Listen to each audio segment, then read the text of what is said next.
Conastá go chóir de níos OMP agus siúd é leabhar-mheas agus an leabhar a bheith á bheasagaing inniu ná an ceann seo Togail an Thrúpain le Calum na Leòid agus cilíonn sé sin ag baint nó ag Togail nó ag ordú slugéis de chinnaí cinint is agam cin bearlaigh dúirecht tar sin tá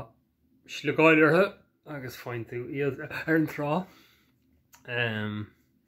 and I'm keen to cockles a bit, roken a bit, so gaige níl scum.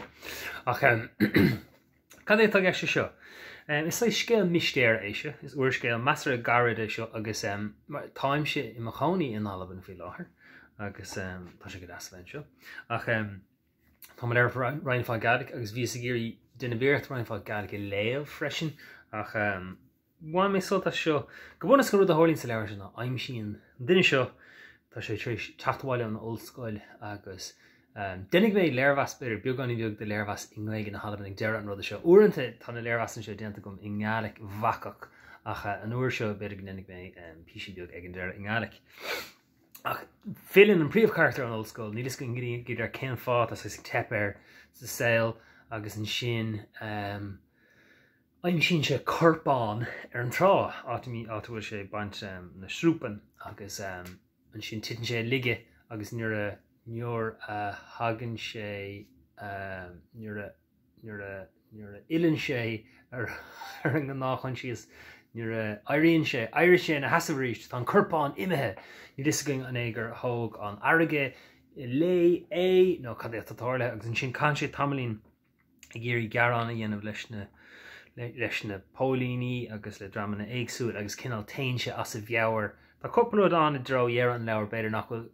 chun creite sin agus níl mo chud Gàidhlig chomá sin bhí cúpla rud an beidir nar higus nó níl mé céif an géad cínte gur hiig mé an rud a hiig mé ag deir an leabhar. Beidir go le hiig mé an athúir é ach uaireanta braham sé le Gàidhlig. Tá le bheith measar maithe go manis ach uaireanta nuair thosaíos ar an leabhar bhrethas. Tá sé ábhíonn éasca sleanú isteach sa leabhar ar dús ach thosaíos an leabhar seo trína ceithre thuaire sol airglim sa rith tríd an omláin nó léamh go deire ach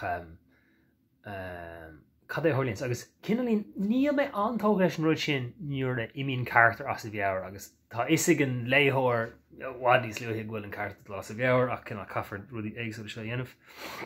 Tolíonn main fá rudí lufa nó éagsúla don cartar agus é dul as a bheabhar agus beidir nach mrathach dá chaintúir umlan líofa Gàidhlig mé beidir go mrathach an leabhar beag an níos tapúil ach bra mé go méidir gur sin fadálach ach seans go bhain sin leis an aspa scilline líthóireachta a gumsa. Agus tá casa sa deire is dóilm ach beidir nar higus a gceartta mar ní dáilm go neartar glán amach cad é atá táirlathe ach sin go méidir gur eibríos amach é sin beag an ribh ach chaann sé sin go mórlam Gomininic nó róvinnig bíon tú an anna eibreach cad é an casa a bheith go leabhar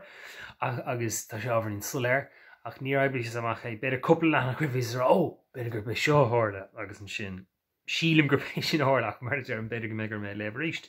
ach bhá mé an soltas se tá raircinne nua aimsire agus tá caint se tá sé unadathach is stoilm ar héil. Sílim go sé lonathe beidir in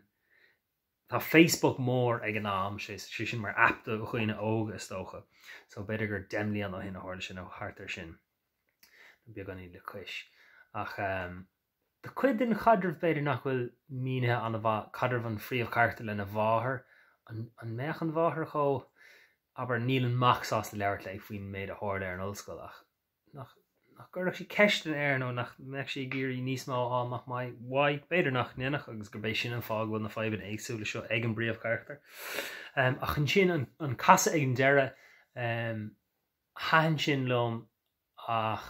se tá cúpla anna tá beidir ábharín tá sé fearheachar deire sáúla scríbhastáil ach I dro dhear an leabhar tá cúpla anna tá ábharín dochrete beidir gan airfá.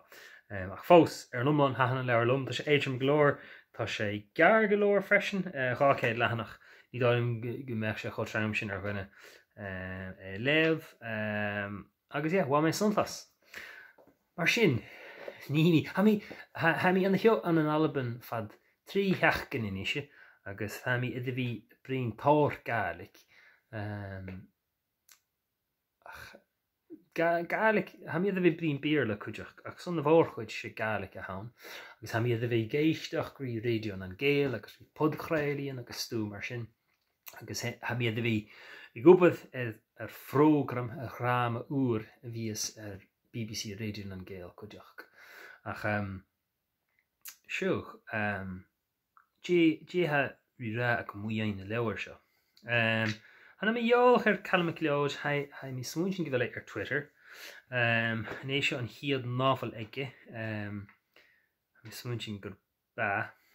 bé ach seoch tíimichail seachtain arás le mi brín rí duine agus an gaige éidirnach agus bhai caran neánach mar ha mi idir bhí brín an irid de Gàidhlig. Bhai neánach bhí brín Gaidhlig na héireann ach hanna sin fír inise. Ach dé a tachart sa leabhar seo an príomh charachtar ar Tíoladh van Olhaid agus Togail an Srubain ar chráid bhain ans na Helenan agus ghai sin sealadh insnach ar na Helenan agus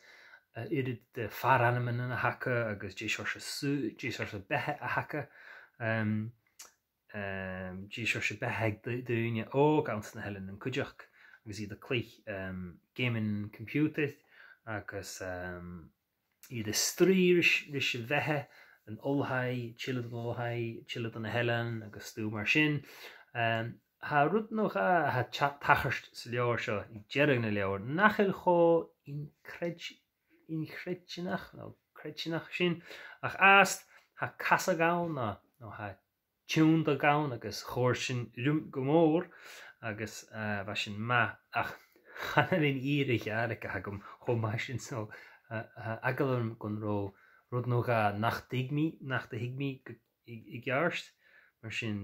fúdaí gníimi Europe an leor a léamh a go ríist sa chéising ach ha casach nó tún a gán agus ha sin ma agus sé leor beg snug íns noch a hain agus chóir fúdaí go bhfuil be an slúdach an an áitcin ach fúdaí gur mise is curach sin slúd mar hanna mi cho gasta sin a léamh an sa Gàidhlig sa ha mi léamh an sa bhíorla nó sa gaige. Seoch sin leabhar bheas rumsa ón pí mar chu chiimirí sibh tíirín rasta.